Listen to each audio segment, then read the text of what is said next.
Napa-beast mode ulit si Lola ni Dora kanina nang aminin ni Alden na kahit bawal, nagka-holding hands sila ni Yaya Dub nitong Sabado. Binawi tuloy ni Lola ang regalo sana niya sa Aldab. Pero ang ending, pinatawad din naman sila ni Lola dahil naging honest sila. Makichika kay Katatibayan.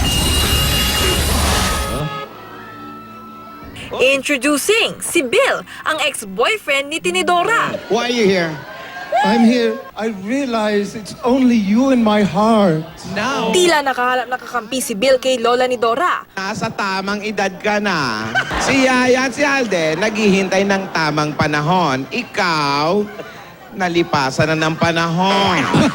Pero ang ending, I'm sorry, but you need to go back to US.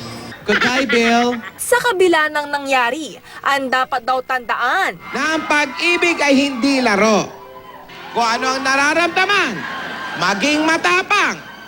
Ipaglaban!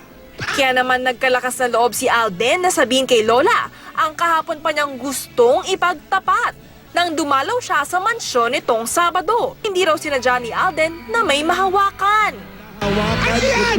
Ano nahawakan?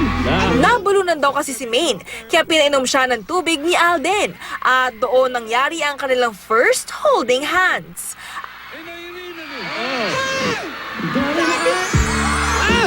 Alden! Bakit mo ginawa yun? Abot-abot ang pagsusori ni Alden.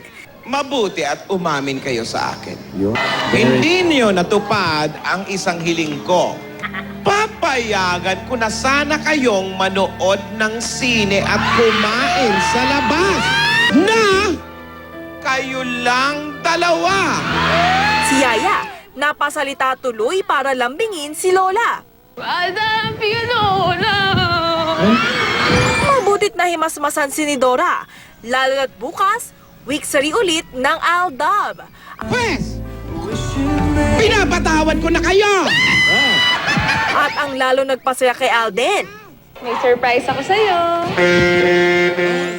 Katatibayan updated sa showbiz happenings.